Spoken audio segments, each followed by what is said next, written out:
pessoal do YouTube. Você está chegando aqui, eu vou orando para a gente começar, tá bom?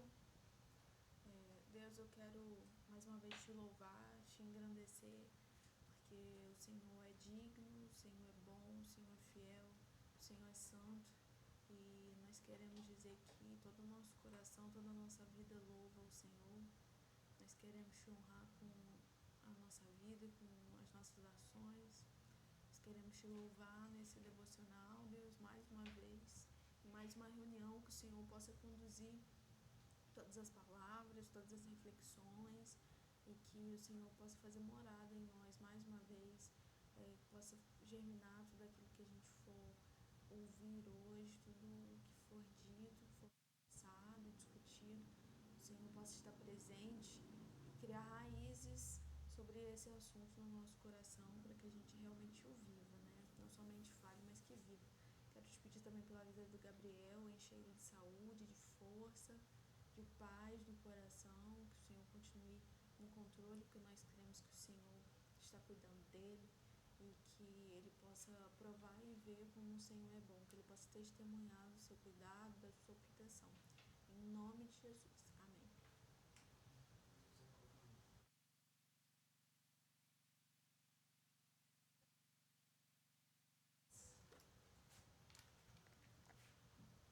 Peraí, galera.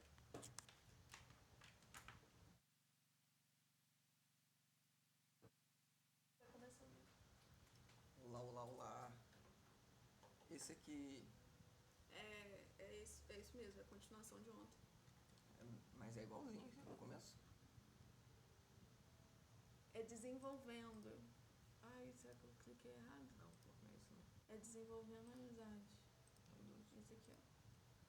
Desenvolvendo amizade com Deus. Tiago 4:8 diz: Deus oferece. Não, perdão. Provérbios 3:32 diz: Deus oferece a sua amizade ao justo. E Tiago 4:8 diz: Aproxime-se de Deus e ele se aproximará de vocês. Tem ali uma ação e uma resposta. Isso. Você está tão perto de Deus quanto escolhe estar. A exemplo do que ocorre com qualquer amizade, você deve se esforçar para desenvolver o relacionamento com Deus. Isso não acontecerá por acidente. É necessário desejar essa amizade e disponibilizar-lhe tempo e energia. Se deseja um vínculo mais profundo e íntimo com Deus, aprenda a compartilhar de forma honesta seus sentimentos. Até a confiança quando ele pedir para fazer algo e assim importar com aquilo que é importante para ele e desejar a sua amizade mais que qualquer outra coisa. Devo optar por ser sincero com Deus. O primeiro elemento fundamental de uma amizade mais profunda com Deus é ser absolutamente sincero sobre as suas falhas e sobre os seus sentimentos. O Criador não espera que você seja perfeito, mas insiste que seja absolutamente honesto. Nenhum dos amigos de Deus que aparece na Bíblia eram perfeitos. Se a perfeição fosse um requisito para a amizade com o Senhor, jamais poderíamos ser amigos dele. Felizmente, em virtude da graça de Deus, Jesus ainda é amigo de pecadores.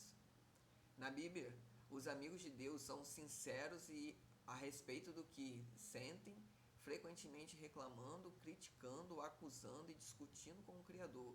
A gente vê aí o nosso Pedrão aí. Deus, entretanto, não parece estar aborrecido com a fraqueza deles. Na verdade, até incentiva. O Senhor permitiu que Abraão questionasse a respeito da destruição de Sodoma. Abraão importunou sobre o que seria necessário para poupar a cidade, negociando o número de 50 a 10 pessoas justas. Deus também escutou pacientemente Davi as muitas acusações de injustiça, traição e abandono. Não destruiu Jeremias quando o profeta afirmou que o Senhor o havia enganado. Jó pode expressar sua amargura durante a provação, e no final Deus o defendeu por ter sido sincero e repreendeu os amigos de Jó por não agirem com sinceridade. Deus lhe disse: Estou farto de vocês. Vocês não foram honestos comigo, nem no que disseram de mim e a meu servo Jó. E meu servo Jó orará por vocês, e assim vou aceitar a oração de vocês. Jó 42:7. Deus não espera que você seja perfeito, mas insiste que você seja absolutamente sincero com Ele.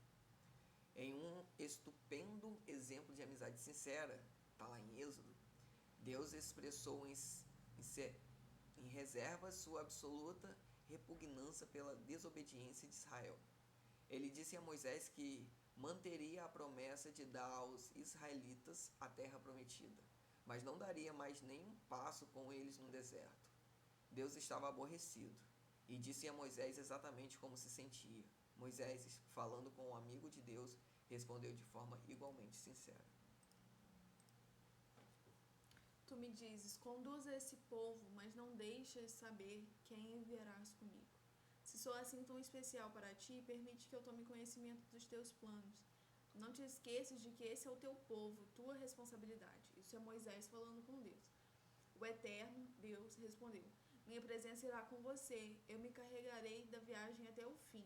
Moisés não concordou. Se tua presença não assumir liderança aqui, cancela agora mesmo a viagem. De que outra forma se poderia saber que estás comigo nisso, comigo e com teu povo? Quero saber, viajarás conosco ou não? De que outra forma?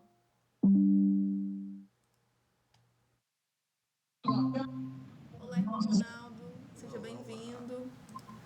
Deus abençoe. A gente está lendo Moisés falando para o Senhor, né? Quando o Senhor diz para ele que é para ele seguir viagem, mas que ele não estaria. Cadê? E aí Moisés pergunta para Deus, viajarás conosco ou não? De que outra forma saberemos que somos especiais, eu e teu povo, entre todos os outros povos da terra? Acho que não tem como eu não. Tem? A gente também está falando sobre a questão de ser amigos de Deus. O capítulo anterior de ontem e de hoje também está falando sobre isso, sobre ser amigo de Deus. Continuando. O Eterno respondeu a Moisés, está bem, será como você disse, eu também farei isso, pois conheço você muito bem e você é especial para mim, eu conheço você pelo meu nome. Êxodo 33:12. Poderia Deus lidar com esse tipo de franqueza se ela partisse de você? Sem dúvida. Tá florido agora. Obrigada, Fran. Oi, tia Fran, seja bem-vinda. Olá. Tudo bem? Nós estamos falando sobre ter amizade com Deus e é o ponto de ser sincero com Deus. Isso. A verdadeira amizade é edificada sobre a transparência. O que pode parecer audácia, Deus vê como sinceridade. Deus escuta as palavras exaltadas de seus amigos. O que o aborrece são os clichês, aquelas frases previsíveis permeadas de religiosidade. Para ser amigo de Deus, você deve ser sincero com Ele e dividir seus verdadeiros sentimentos. Não o que você pensa que deve sentir ou dizer. Quem sabe você precisa confessar alguma raiva ou ressentimento oculto em relação a Deus em certas áreas da vida nas quais você se sentiu enganado ou decepcionado. Até que tenhamos amadurecido o suficiente para compreender que o Senhor usa todas as coisas para o nosso bem, abrigamos ressentimentos em relação a Ele por causa da nossa aparência, formação, orações não respondidas, mágoas do passado e outras coisas que mudaríamos se fosse Deus. As pessoas frequentemente o culpam por mágoas causadas por outras pessoas. Isso resulta no que o William Backus chama seu rompimento oculto com Deus. E vale muito mais a gente falar do que a gente sente para Deus do que para outras pessoas, porque ninguém vai saber responder a gente como o Senhor, porque Ele mesmo nos criou, Ele mesmo está conosco em todos os momentos. A amargura é a maior de todas as barreiras para a amizade com Deus. Por que eu iria querer ser amigo de Deus se Ele permitiu isso? O antídoto, é claro, é perceber que o Senhor sempre age em nosso benefício, mesmo quando sofremos e não conseguimos entender o que está acontecendo. Livrar-se dos ressentimentos e revelar o que sentimos, porém, são os primeiros passos para a cura. Há exemplo do que faziam os amigos de Deus na Bíblia. Diga a ele exatamente como se sente. Reflita a respeito de Jó. Aí ele colocou algumas referências bíblicas do que ele está falando, né? Aconteceu isso com Jó, com Asaf, com Jeremias e Noemi. Para nos instruir em uma honestidade sincera, Deus nos deu o livro de Salmos, um manual de adoração repleto de linguagem impetuosa, fúria, dúvida, medos, ressentimentos e sofrimentos intensos, combinados com ação de graças, louvores e declarações de fé. O livro de Salmos ele é perfeito porque ele mostra exatamente como tem que ser a nossa amizade com Deus. Ela é intervalada, nós adoramos, nós louvamos a Ele, mas nós também colocamos para fora aquilo que a gente está sentindo. O salmista em diversas vezes pede para quebrar o dente dos inimigos dele, pede para fazer mal até as pessoas. O salmista ele põe ali exatamente o que ele estava sentindo, está falando assim: Deus, eu não aguento mais, Deus, por favor, intervenha, Deus, eu estou sofrendo, Deus, eu não estou bem. E a mesma coisa tem que ser com a gente. E ele questiona Deus também. E a gente também pode questionar o Senhor. A amizade serve para isso. Todas as emoções possíveis estão catalogadas em Salmos. Quando você lê as confissões emocionadas de Davi e de outros compositores, percebe que é assim que Deus quer que você o adore, sem reter absolutamente nada do que sente. Você pode orar como Davi: derramo diante dele as minhas queixas e conto-lhe todos os meus aborrecimentos. Estou totalmente abatido. Salmo 142, 2. É animador saber que todos os amigos íntimos de Deus, Moisés, Davi, Abraão, Jó e outros, defrontaram-se com dúvidas. Em vez de mascarar seus receios com frases feitas, eles os expressaram de forma sincera, aberta e publicamente. Exprimir as dúvidas pode ser o primeiro passo em direção ao nível seguinte de intimidade com Deus. A amargura é a maior de todas as barreiras para a amizade com Deus. Devo optar por obedecer a Deus pela fé. Todas as vezes que você confia na sabedoria de Deus e faz tudo o que Ele diz, mesmo sem compreender, sua amizade com Ele se aprofunda. Normalmente não consideramos a obediência uma característica da amizade. Ela parece mais adequada ao relacionamento com os pais, com o chefe ou com algum superior imediato, mas nunca com um amigo. Jesus, no entanto, deixou claro que a obediência é uma condição para se obter intimidade com Deus. Ele disse em João 15,14: vocês serão os meus amigos se fizerem o que eu ordeno. No capítulo anterior, assinalei que a palavra usada por Jesus, quando nos chamou de amigos, podia ser referida aos amigos do rei, numa corte real. Embora esses companheiros íntimos usufruam privilégios especiais, eles também estão sujeitos ao rei e têm de obedecer às suas ordens. Somos amigos de Deus, mas não somos seus iguais. Ele é nosso amado líder e o seguimos. Isso é bom e importante a gente falar, porque não é só porque nós somos amigos de Deus, que nós somos filhos de Deus, que nós podemos fazer qualquer coisa. Não, a gente tem que obedecer a Ele. Nós fomos criados para obedecer, para adorar a Ele. Então, além desse título de amigo, de filho, nós também somos servos, então a gente tem que saber dividir as coisas. Sim, eu até lembrei que a minha mãe, quando eu falo assim: ai mãe, você é minha amiga, eu fico conversando com ela como uma amiga, ela fala: eu não sou suas amiguinhas não, você tem que me respeitar. E a mesma coisa com o Senhor, nós temos um relacionamento de amizade, mas existe uma diferença, né, na relação, e a gente tem que saber se portar. Obedecemos a Deus não por obrigação, medo ou imposição, mas porque o amamos e confiamos que Ele sabe o que é melhor para nós. Queremos seguir a Cristo por gratidão a tudo que Ele fez por nós. E quanto mais de perto o seguimos, mais intensa a nossa amizade se torna. Eu tô achando que não tá compartilhando. Não tá compartilhando. Esquecemos de compartilhar aqui. O microfone você clicou, né? Sim. Tá. Agora está compartilhando o que a gente está lendo. A gente esqueceu de clicar. Os não cristãos, em geral, pensam que os cristãos obedecem por obrigação, culpa ou medo de serem punidos, mas a realidade é o oposto. Somos perdoados e libertos, então obedecemos por amor. E a nossa obediência nos traz grande alegria. Isso é um ponto muito importante, que eu sempre gosto de relatar, porque muitas das vezes nós cristãos não sabemos pregar o evangelho. E a gente acaba pregando o evangelho de forma equivocada, falando que se a pessoa não seguir a Cristo vai para o inferno, que se não segue a Cristo está amando Satanás, enfim. Eu fui evangelizado a primeira vez dessa forma. Se você não for para o caminho de Jesus, você vai para o inferno. Tá errado? Não tá errado. Mas Jesus, Deus, ele não quer se apresentar dessa forma. Ele é o amor, Ele é a vida, Ele é a água, Ele é o pão da vida, Ele quer trazer esperança para a sua vida. Então, a forma que a gente apresenta uma pessoa faz com que a gente se apaixone por essa pessoa.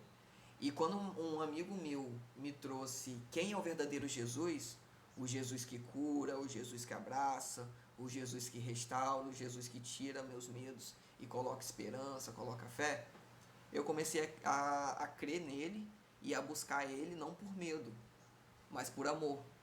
Porque a gente gosta de estar perto de pessoas que transmitem isso. Agora, a gente chegar para uma pessoa já botando o dedo na cara da pessoa, você tem que parar de fazer isso. Isso que você está fazendo é pecado. Se você continuar com isso, você vai para o inferno. A gente tem que ter muito cuidado, porque a acusação também é um pecado. Então, às vezes, a gente está acusando o irmão ali, mas a gente está pecando. Então, apresentar a Deus é algo delicado. Nós precisamos primeiro apresentar o Jesus que nos amou, que morreu na cruz por amor a gente, nos apaixonarmos por Jesus, para depois entender todo o Evangelho. Lá em João 15, 9, 11, do 9 a 11, Jesus disse: como o Pai me amou, assim eu os amei. Permaneçam no meu amor. Se vocês obedecerem os meus mandamentos, permanecerão no meu amor, assim como tenho obedecido os mandamentos do meu Pai, e em seu amor permaneço. Tenho dito essas palavras para que a minha alegria esteja em vocês e a alegria de vocês esteja completa. Observe que Jesus espera de nós o mesmo comportamento que ele tem com o Pai, que é um modelo para o nosso relacionamento com o Filho. Foi por amor que Jesus realizou tudo que o Pai lhe pediu. A verdadeira amizade não é passiva, é atuante. Quando Jesus nos pede para que amemos o próximo, ajudemos os necessitados, dividimos os nossos recursos, conservemos nossa vida irrepreensível e perdoamos e levamos outras pessoas a Ele, o amor estimula-nos a obedecer imediatamente. Em várias ocasiões somos desafiados a realizar grandes coisas para Deus. Na realidade, o Senhor fica mais satisfeito quando fazemos pequenas coisas para Ele espontaneamente. Elas podem passar despercebidas para outras pessoas, mas Ele observa e a considera como um ato de adoração. E isso é o que a gente leu em alguns capítulos anteriores, que para a gente se destravar disso, de só ver Jesus, só ver o Deus em momentos grandiosos, em momentos de culto, onde tem muito barulho e tal, e começar a ver Deus nos pequenos detalhes. Em outro capítulo a gente também falou sobre isso, de honrar a Deus e adorar a Deus nas tarefas diárias, nas pequenas tarefas diárias. Porque se você não honra a Deus no pouco, você não vai honrar a Deus no muito. E se você não honra a Deus no pouco, não tem por que Deus te honrar no muito. Grandes oportunidades podem acontecer uma única vez durante toda a vida, mas pequenas oportunidades nos cercam todos os dias. Isso é algo até para a nossa vida profissional também. Meu chefe, meu supervisor fala isso muitas das vezes. É difícil ver uma grande oportunidade, mas todos os dias você vai ter pequenas oportunidades que você vai coletando, até surgir a grande e você está pronto para aquela grande. Se você dispensa todas as oportunidades pequenas, só foca na oportunidade grande, quando vier a oportunidade grande, você não vai ter capacidade alguma de suportar aquilo. Então é necessário a gente estar visível, perceptível às pequenas coisas que Jesus faz durante o nosso dia a dia. E quanto mais você se torna amigo de Deus, mais se importará com as coisas que são importantes para Ele. Mesmo por um simples ato como dizer a verdade, ser gentil ou animar alguém, trazemos um sorriso à face do Senhor. Deus guarda simples atos de obediência como se fosse um tesouro, mais precioso que orações, louvores ou ofertas. E isso, Jesus tem uma passagem que Jesus fala sobre duas pessoas, uma que ora na frente de todo mundo, falando palavras difíceis, e uma que ora no secreto com o coração contrito e quebrantado. O coração de Jesus, o olhar de Jesus, os ouvidos de Jesus se voltou para essa pessoa que estava no secreto, se humilhando para Deus. A Bíblia diz: o que agrada mais ao Senhor, holocaustos e sacrifícios ou obediência à sua voz? É melhor obedecer que sacrificar. Está em 1 Samuel 15, 22. Jesus iniciou seu ministério público com a idade de 30 anos, ao ser batizado por João. E naquele momento Deus falou do céu: "Este é o meu filho amado e estou plenamente satisfeito com ele." O que Jesus fez durante aquelas 3 décadas que agradou tanto a Deus. A Bíblia silencia a respeito desse período da vida de Cristo, exceto por uma única frase que encontramos em Lucas 2:51, que diz: "Então foi com eles para Nazaré e era-lhes obediente." 30 anos agradando a Deus foram resumidos em 3 palavras: era-lhes obediente. Devo optar por valorizar o que Deus valoriza. É isto que os amigos fazem. Eles se importam com o que é importante para outra pessoa. Assim quanto mais você se torna amigo de Deus, mais se importará com o que é importante para Ele. Mais sofrerá com o que lhe causa sofrimento e mais se alegrará com o que lhe dá prazer.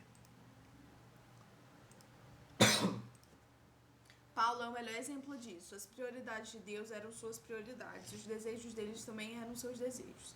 O que me deixa tão abatida é que me preocupo demais com vocês e a paixão de Deus queimando dentro de mim. Ele fala isso em 2 Coríntios 11:2. Davi se sentia da mesma forma, pois o zelo pela tua casa me consome e os insultos daquele que te insultam caem sobre mim. Salmo 69:9. Isso é característica de quem é amigo de Deus. O que importa mais para Deus? A redenção de seu povo. Ele quer que todos os filhos perdidos sejam encontrados. Esse é o único motivo pelo qual Jesus veio a esse mundo. A coisa mais preciosa ao coração de Deus é a morte do seu filho. A segunda coisa mais preciosa é quando seus filhos comunicam essa boa nova a outras pessoas.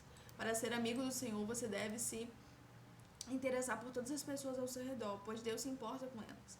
Os amigos de Deus falam dele aos seus amigos. Devo desejar ser amigo de Deus mais que qualquer outra coisa. Inclusive, essa última frase que está falando, os amigos de Deus falam dele aos amigos, é uma realidade na vida pessoal, normal. Por quê? Se a gente é muito próximo de alguém, é impossível a gente não falar dessa pessoa para outras pessoas. Quando eu comecei a namorar com o Afonso, comecei a conversar com o Afonso, eu falava de Afonso para todo mundo. Quando eu comecei a ser amiga de Raíssa, comecei a falar de Raíssa para todo mundo. Por quê? Não falar de outras formas, né? Você comenta, né? Nossa, aquela pessoa é tão legal. Nossa, eu amo passar tempo com tal pessoa. Não sei quem me deu um conselho tão bom. E a mesma coisa é com Jesus. É impossível você estar se relacionando com uma pessoa e as outras pessoas não perceberem que você está se relacionando com essa pessoa. É impossível você não acabar comentando alguma coisa. Devo desejar ser amigo de Deus mais que qualquer outra coisa. Os salmos estão cheios de exemplos desse desejo. Davi desejou apaixonadamente conhecer a Deus, expressando-se com palavras como anelo, anseio, sede, fome. Ele ansiava pelo Senhor e declarou: há uma coisa que realmente desejo do Senhor, o privilégio de viver durante toda a minha vida na sua presença, para descobrir a cada dia um pouco mais da sua perfeição e do seu amor. Em outro salmo ele diz: o teu amor para mim vale mais que a vida. Salmo 63:3. O desejo de Jacó pelas bênçãos de Deus era tão intenso que ele lutou uma noite inteira com o Senhor, dizendo: não te deixarei ir, a não ser que me abençoes. Gênesis 32:26. A parte mais maravilhosa dessa história é que Deus, que é todo poderoso, permitiu que Jacó vencesse. O Criador não fica ofendido quando lutamos com ele, porque lutar exige contato pessoal e nos traz para perto dele. Olha, eu sempre lia esse versículo e eu falava assim: caraca, como assim Deus perdeu, mané? E é justamente isso. Lutar também é uma atitude apaixonada. Deus gosta quando demonstramos paixão por ele. Paulo foi outro homem que nutriu uma amizade ardente com Deus. Nada era mais importante, era sua primeira prioridade, objeto de sua total concentração e o mais importante objetivo da sua vida. Esse foi o motivo pelo qual Deus usou Paulo de forma tão grandiosa. Desculpa, pessoal. A The Amplified Bible exprime toda a força da paixão de Paulo. Meu firme propósito é que eu possa conhecê-lo e que possa conhecê-lo cada vez mais profunda e intimamente, percebendo, reconhecendo e compreendendo as maravilhas de sua pessoa com mais clareza e intensidade. Filipenses 3:10. A verdade é, você está tão perto de Deus quanto escolhe estar. Então, a nossa relação de intimidade, a gente que define. Sim. O quão mais íntimo de Deus a gente está. Tem até uma frase legal que diz assim: Deus não tem filhos preferidos, Deus tem filhos que o preferem. Então, a gente às vezes acha que Deus está abençoando mais uma pessoa do que outra, ou que aquela pessoa conhece mais a Deus do que a gente, mas é porque aquela pessoa busca, porque aquela pessoa paga preço. Então, a nossa intimidade com o Senhor só depende da gente. O Senhor está disponível para todo mundo da mesma forma. A gente precisa também estar disponível para Ele. A amizade íntima com Deus é fruto de uma escolha, não de uma eventualidade. E você deve buscá-la intencionalmente. Você realmente deseja mais que qualquer outra coisa? Qual a importância disso para você? Vale a pena desistir de outras coisas por causa dela? Valeria ela o esforço de desenvolver certos hábitos e habilidades, como ler a Bíblia, ouvir louvores, etc. Talvez você tenha sido apaixonado por Deus no passado, mas perdeu aquele desejo. Esse foi o problema dos cristãos de Éfeso. Haviam perdido o primeiro amor. Faziam todas as coisas corretamente, mas por obrigação, não por amor. Se você está passando por alguma instabilidade espiritual, não se surpreenda quando Deus permite que você sofra. O sofrimento é o combustível da paixão. Ele gera energia com tal intensidade que transforma o que normalmente não possuímos. É a mais profunda verdade. Quando você vê uma pessoa doente, é quase que instantâneo. A pessoa se apega a Deus de uma forma absurda. Sim. Assim disse C.S. Lewis, o sofrimento é o megafone de Deus. É a forma de Deus nos sacudir da letargia espiritual. Os nossos problemas não são uma punição, mas apelos de um Deus amoroso para nos despertar. É carinho de Deus. O Senhor não está irritado com você, está irritado por você e fará o que for necessário para trazê-los de volta à comunhão com Ele. Há, porém, um meio mais fácil de reacender a paixão por Deus. Comece a pedir que Ele lhe dê essa paixão e continue pedindo até que receba. Repita essa oração ao longo do dia. Querido Jesus, mais que qualquer outra coisa, quero conhecer-te intimamente. Deus disse aos cativos da Babilônia, quando vocês me buscarem, me encontrarão. Sim, quando me buscarem de todo o coração. E em primeiro lugar, dou a vocês a certeza que vocês não vão se decepcionar. Se eu não me engano, acho que ontem ou anteontem nós conversamos e falamos algo meio semelhante. De que bata a porta e Jesus fala em Apocalipse, eis que estou à porta e bato. Quem abrir a porta, eu entrarei e cearei contigo. Isso. Mas para abrir a porta nós precisamos dar o primeiro passo. Então, é uma ação, é um ato e tem uma reação. Uma ação com uma reação. Você perdeu a coisa mais importante da vida, pois você pode fazer algo a respeito agora mesmo. Lembre-se, a escolha é sua, totalmente sua.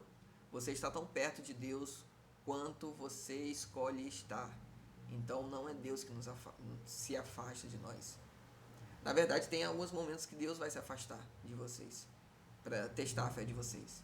Mas aí basta saber se vocês estão dispostos a continuar buscando mesmo sem escutar a voz de Deus. É um afastamento assim, ele continua do nosso lado, mas pra gente fica meio surdo, meio mudo, assim. Sim. Mas ele nunca deixa a gente, ele sempre está ao nosso redor. Deus teve que se afastar de Jesus durante 40 dias, enquanto ele estava no deserto, né? Mas porque ele precisava ter esse teste e tal. E assim é com a gente. Muitas das vezes ele vai se silenciar, vai estar te observando, mas vai ficar em silêncio para poder testar vocês e testar a gente e saber se a gente está seguindo a ele por um propósito ou porque nós realmente o amamos. O tema para reflexão do dia de hoje é: estou tão perto de Deus quanto escolho estar. E o versículo que vamos memorizar é Tiago 4:8. Aproxime-se de Deus e ele se aproximará de vocês. E a pergunta que fica é: que escolhas práticas farei hoje para me aproximar mais de Deus? Então, para fechar de forma prática, o que a gente pode fazer para se aproximar de Deus? A gente vai sair daqui com essa reflexão. O que eu posso fazer? Que escolhas eu posso deixar de tomar? Ou que escolhas eu posso tomar para estar mais perto do Senhor? Alguém quer falar alguma coisa? Tem alguma pergunta? Quer complementar alguma coisa? É só abrir o microfone, aí é só clicar no íconezinho do microfone, só clicar que ele ativa. Tem um microfonezinho aqui embaixo, ó. Cadê? Apresentação. Tela inteira.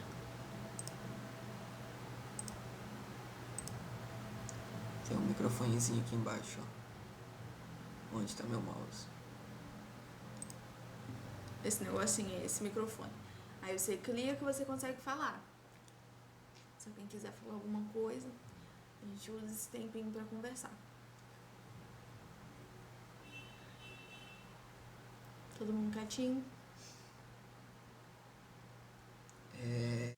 Falar só uma coisinha então pra gente finalizar. Muitas das vezes, o nosso dia hoje em dia é muito corrido. A gente sabe que 24 horas parece que não é nada hoje em dia, né? Antigamente a gente passava horas e não passava. Hoje em dia, se a gente pisca, já passou muitas horas, você deixa de fazer muitas coisas e fica na correria. E muitas vezes a gente usa isso como desculpa de procurar a Deus. Ah, eu não tenho tempo, eu tenho que fazer isso, tenho que fazer aquilo, tenho que fazer aquilo, papapá. Enfim. Mas o que o capítulo de hoje está falando é basicamente isso. O que de forma prática nós podemos fazer para se aproximar de Deus? Talvez seja a série que você assiste todo final de noite. Talvez seja a horas que a gente fica no telefone, no TikTok, no Reels, no WhatsApp conversando assuntos banais. Sei lá, às vezes são atividades que nós temos durante o dia que não agrega nada pra gente e que a gente poderia estar abdicando daquilo ali durante uma semana, um dia pelo menos, pra tipo assim, estar buscando a Deus. E é necessário, é necessário. E é isso. Hoje. Já que ninguém vai falar, vamos finalizar. Deus abençoe vocês. Se Uma quiser boa mandar sexta um aí áudio no vocês. grupo da igreja, como o Tchelo mandou ontem, também pode mandar que a gente conversa, tá bom? Uma boa Boa noite, sexta-feira pra pessoal. vocês e até amanhã. Até amanhã. Fica com Deus.